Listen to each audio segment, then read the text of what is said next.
Oi, gente, tudo bom? Bom falar com vocês novamente.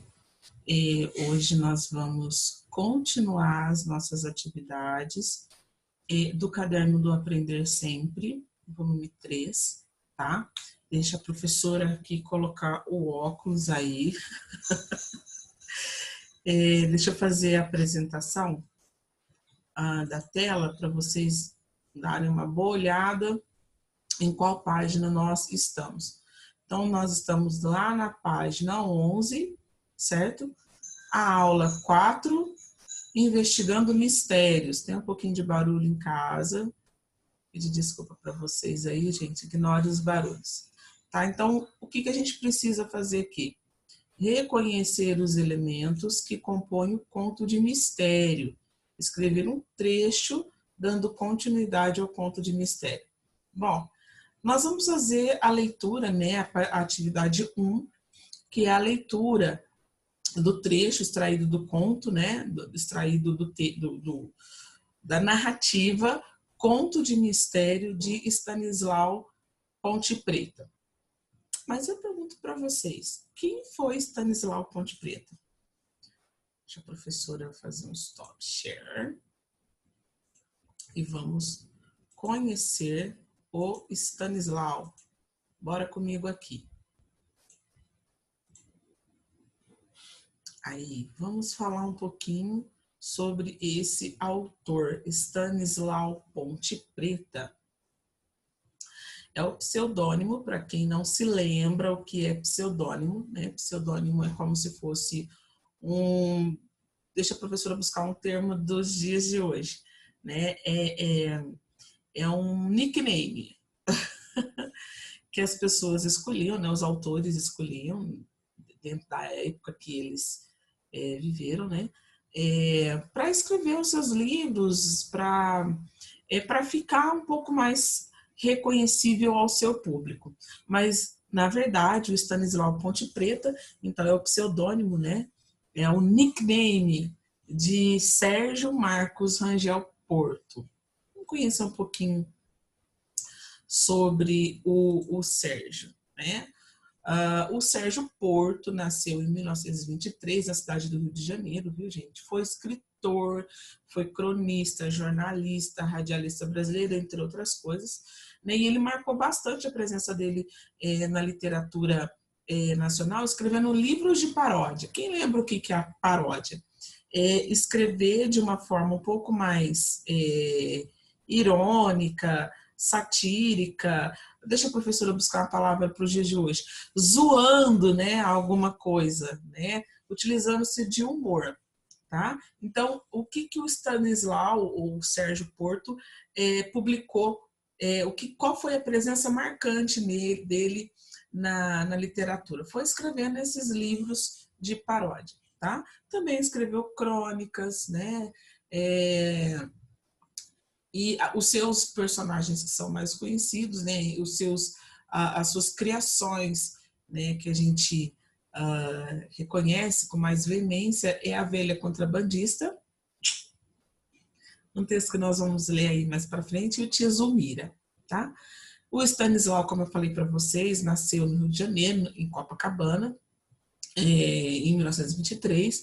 O pai dele se chamava Américo Pereira da Silva Porto e a mãe Dulce Julieta Rangel Porto.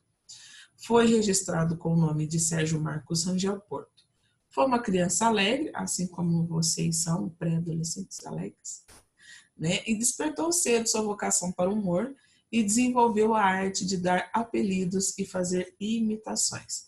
Sérgio Porto ingressou na Faculdade de Arquitetura, olha aí no cantinho da tela, até o 3º ano, quando abandonou o curso para começar a trabalhar no Banco do Brasil em 1942, onde permaneceu durante 15 anos. Ainda bancário, Sérgio Porto iniciou sua carreira jornalística fazendo um pouco de tudo, inclusive reportagem policial e comentário esportivo. Em 1949, começou a escrever para a revista Sombra. Em 51, passou para o Diário Carioca, onde começou a usar o pseudônimo Stanislau Ponte Preta. Inspirou-se no nome de um personagem satírico de Oswaldo de Andrade, o Serafim Ponte Grande. Inicialmente fazia uma mistura de crítica teatral e crônica social, mas depois dedicou apenas à crônica da vida artística. Em 1952, casa-se com Dirce Pimentel Araújo, com quem teve 3 filhas. Em 1953, transferiu-se para o jornal Tribuna da Imprensa. Grande apreciador da música popular brasileira, e ele transformou esse nome, né, essa nomenclatura, música popular brasileira, ou MPB, né? Ele transformou para música popular bem brasileira, então MPBB, né? Por causa desse amor, né? De apreciar tanto essa música, né? Escreveu Pequena História do Jazz, publicado em Cadernos da Cultura do Ministério da Educação. Aí, de novo, nosso amigo Sérgio Porto, ou Stanislau Ponte Preta, como seu pseudônimo. Né? Em 1966, Stanislau escreveu argumentos dos episódios do filme As Cariocas, escreveu FEBEAPA, Festival de Besteiras que Assola o País, e esse é muito interessante, porque é um livro de crônicas que ele, assim, com muito humor, ele escrevia sobre o que ele estava passando na época, né? Escreveu sobre a ditadura militar. Né? Crônicas dedicadas, segundo o autor, aos abusos cometidos pela Redentora, nome que ele deu ao golpe militar de 1964. Em 1967, escreveu FEBEAPA II. Em 1968, escreveu seu último livro, Na Terra do Crioulo Doido. Nesse mesmo ano, foi vítima de um envenenamento em seu café no intervalo do show do Crioulo Doido, apresentado no Teatro Ginástico, baseado no sucesso do Samba do Crioulo Doido, uma sátira aos enredos das escolas de samba do Rio de Janeiro. Logo após o incidente, teve seu terceiro infarte. Stanislau Ponte Preta faleceu no Rio de Janeiro no dia 30 de setembro de 1968. E hoje nós vamos conhecer, deixa a professora parar aqui, e hoje, né, agora, nesse momento, nós vamos conhecer um pouquinho dessa obra do Stanislau, né, ou do Sérgio Porto, como a gente conheceu agora, que está lá no nosso caderno, deixa eu fazer a apresentação, do Aprender Sempre, volume 3, na página 11. Por favor, acompanhem comigo a leitura. Eu vou só aumentar um pouquinho a tela para eu poder, para ajudar também todo mundo a acompanhar comigo, ok? Então, bora lá. Com a gola do paletó levantada e a aba do chapéu abaixada, caminhando pelos cantos escuros, era quase impossível a qualquer pessoa que cruzasse com ele ver seu rosto. No local combinado, parou e fez o sinal que tinham já estipulado à guisa de senha. Parou debaixo do poste, acendeu um cigarro e soltou a fumaça em 3 baforadas compassadas. Imediatamente, um sujeito mal encarado, que se encontrava no café em frente, ajeitou a gravata e cuspiu de banda. Era aquele. Atravessou cautelosamente a rua, entrou no café e pediu um guaraná. O outro sorriu e se aproximou. Siga-me. Foi a ordem dada com voz cava. Deu apenas um gole no guaraná e saiu. O outro entrou num beco úmido e mal iluminado e ele, a uma distância de umas 10 ou 12 passos, entrou também. Ali parecia não haver ninguém. O silêncio era sepulcral. Mas o homem que ia à frente olhou em volta, certificou-se de que não havia ninguém de tocaia e bateu numa janela. Logo, uma dobradiça gemeu e a porta abriu-se discretamente. Entraram os dois e deram numa sala pequena e esfumaçada, onde, no centro, via-se uma mesa cheia de pequenos pacotes. Por trás dela, um sujeito de barba crescida, roupas humildes e ar de agricultor pareciam ter medo do que ia fazer. Não hesitou.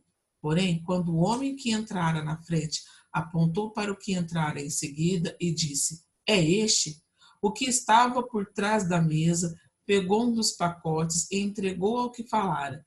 Ele passou o pacote para o outro e perguntou se trouxera o dinheiro.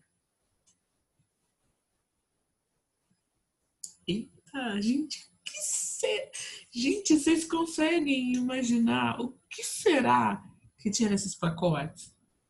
Tá, não vamos fazer muita imaginação pro submundo, né? Mas, gente, o contexto, né? A gente conheceu o autor agora. O que será que se passou na cabeça do Stanislau para escrever uma coisa assim? Dois homens misteriosos entram num beco, né? Tudo eles fazem assim, às escondidas, né? Não dá para ver o rosto de um dos personagens. É tudo muito misterioso. Bom, tem aqui uma comparação que vocês vão fazer para mim, não aqui nessa postagem do vídeo, mas na postagem da atividade, mas a gente vai ler agora já para a gente já ir se acostumando a esse questionamento que vai ser feito para nós. Vamos comparar esse texto ao que foi lido na aula anterior, Maria Angulo. A gente já leu Maria Angulo, a gente já sabe da história da Maria Angulo. Agora vamos investigar. Observe se no texto lido você consegue encontrar pistas para desvendar o mistério. O que há nos pacotes? O que será que tem, gente? Em seguida, escreva em seu caderno de anotações um final para essa história, de modo a desvendar o mistério.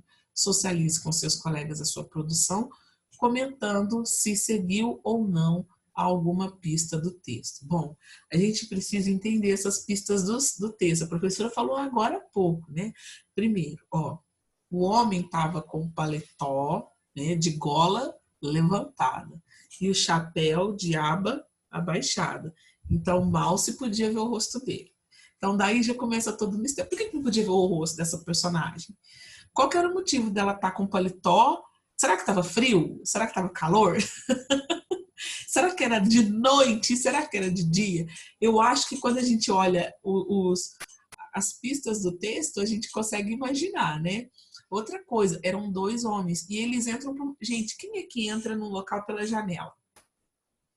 Né? Quem é que faz isso, né? Tem uma palavra aqui que me deixou muito instigada, que é a palavra tocaia. Por que alguém estava de tocaia? A gente tem muitas mini pizzas, mini pizzas, olha, a professora pensando em comida, mini pistas para vocês desvendarem esse mistério, e a professora vai colocar a atividade lá no Google Classroom. Um forte beijo para todos vocês, muitas saudades. Uma coisa muito importante que eu preciso dizer para vocês. A AP foi prorrogada para o dia 30 de novembro. Pouquíssimos alunos ainda não fizeram. Para quem ainda não fez, a professora disponibilizou lá no mural da turma um telefone, caso você não está conseguindo acessar a sua AP lá pelo caderno de atividades da Secretaria Digital, ok? Gente, um forte abraço para vocês, um beijo para todo mundo. Deixa eu parar aqui. Um beijo para vocês e fiquem com Deus, ok?